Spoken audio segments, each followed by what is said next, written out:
بسم اللہ الرحمن الرحیم۔ السلام علیکم ورحمۃ اللہ وبرکاتہ۔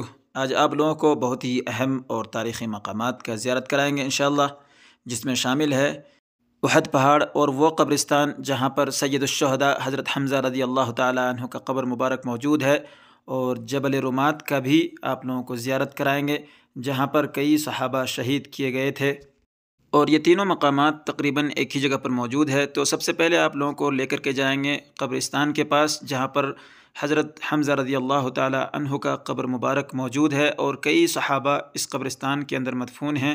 تو چلیے چلتے ہیں۔ ابھی ہم یہ صحن جیسا معلوم ہو رہا ہے، سامنے میں ادھر دائیں سائڈ پر مسجد ہے اور بائیں سائڈ پر وہ قبرستان ہے۔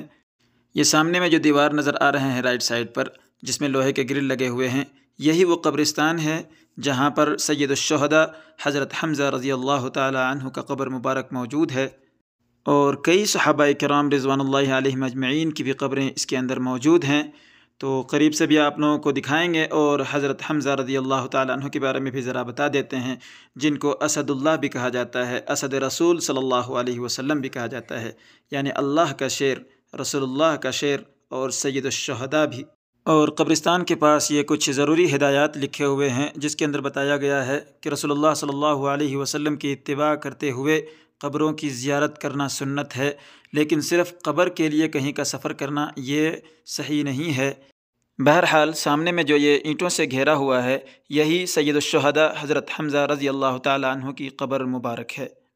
حضرت حمزہ رضی اللہ تعالی عنہ احد کے پہلے شہید تھے، جن کی نماز جنازہ رسول اللہ صلی اللہ علیہ وسلم نے پڑھائی، اور بعد ازاں شہداء کو باری باری لایا گیا اور حمزہ رضی اللہ تعالی عنہ کے قریب رکھا گیا، اور آپ صلی اللہ علیہ وسلم نے ان شہداء اور حمزہ رضی اللہ تعالی عنہ کی نماز جنازہ پڑھائی۔ یوں 70 مرتبہ حمزہ رضی اللہ تعالی عنہ کی مستقل طور پر اور دیگر شہداء کے ہمراہ نماز جنازہ پڑھائی گئی۔ حضرت حمزہ رضی اللہ تعالی عنہ کا شہادت کا واقعہ بہت ہی المناک، بہت ہی دردناک ہے۔ ابھی بھی اگر میں آپ لوگوں کو سناؤں واقعہ تو آپ کے رونگٹے کھڑے ہو جائیں گے۔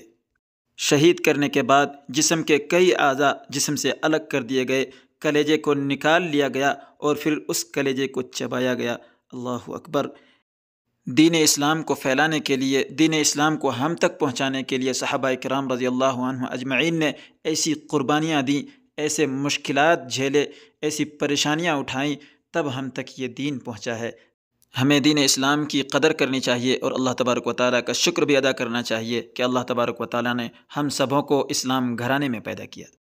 بہرحال اب ہم جبل رمات پر پہنچ چکے ہیں، یعنی تیر اندازوں کا پہاڑ۔ تو اس پہاڑ پر اوپر بھی چڑھ رہے ہیں۔ اس پہاڑ کے بارے میں بھی آپ لوگوں کو بتائیں گے انشاءاللہ، اس کی تاریخ بھی بتائیں گے، اور میری کوشش بھی یہی رہتی ہے کہ آپ لوگوں کو جگہ کے ساتھ ساتھ اس کی اسلامی تاریخ بھی آپ لوگوں کو بتاؤں، تاکہ آپ لوگوں کے علم میں اضافہ ہو، اور اس طرح کی تاریخی مقامات اور اسلامی قربانیوں کو سن کر کے آپ کا ایمان بھی تازہ ہو۔ اور ساتھ میں آپ لوگوں سے یہ درخواست بھی کرتا ہوں کہ آپ لوگ اپنے دل میں یہ تصور کریں کہ اس وقت کیا منظر ہوگا جب صحابہ کرام رضی اللہ عنہم اجمعین کو یہاں پر شہید کر دیا گیا تھا۔ یہ وہ جگہ ہے جس کے لیے رسول اللہ صلی اللہ علیہ وسلم نے غزوہ احد سے قبل اپنے اصحاب کو ہدایت فرمائی تھی کہ وہ اس جگہ کو ہرگز نہ چھوڑیں، تاکہ مسلمانوں کے لشکر کو تحفظ فراہم کیا جا سکے اور مشرکین کو پیچھے سے دراندازی کرنے سے روکا جا سکے۔ اس مقام پر کھڑے ہو کر، اس جگہ پر کھڑے ہو کر، اور اس ویڈیو کو آپ لوگ دیکھ کر کے سوچیں کہ یہاں پر ایک دن صحابہ کرام رضی اللہ عنہم اجمعین جمع تھے۔ اللہ اکبر۔ اس پہاڑی کے بارے میں اور مزید کچھ بتانے سے پہلے آپ لوگوں کو یہ بات بھی بتا دوں کہ سامنے میں جو پہاڑ نظر آ رہا ہے، یہ جبل احد ہے، احد کا پہاڑ۔ احد پہاڑ ایک چھوٹا سا پہاڑ نہیں ہے، بلکہ یہ ایک پہاڑوں کا سلسلہ ہے جو کئی کلومیٹر تک پھیلا ہوا ہے۔ تو آپ لوگ یہ سامنے یہ بھی دیکھتے رہیں، یہ جبل احد ہے جس کے بارے میں رسول اللہ صلی اللہ علیہ وسلم نے فرمایا تھا کہ جبل احد سے میں محبت کرتا ہوں اور جبل احد مجھ سے محبت کرتا ہے۔ تو یہ اس پہاڑ کو یہ امتیازی مقام حاصل ہے۔ اور سامنے میں یہ جو گھیرا ہوا ہے، یہ وہی قبرستان ہے جو آپ لوگوں کو ابھی قریب سے تھوڑی دیر پہلے دکھایا، جس کے اندر شہداء کرام رضی اللہ عنہم اجمعین کی قبریں موجود ہیں۔ اور مسجد کے پیچھے جو پہاڑ نظر آ رہا ہے، یہ احد پہاڑ ہے۔ بہرحال ابھی ہم جس پہاڑی پر موجود ہیں، اس پہاڑی کا پہلے نام جبل عینین تھا۔ سن 3 ہجری میں احد کے معرکے کے بعد اس کا نام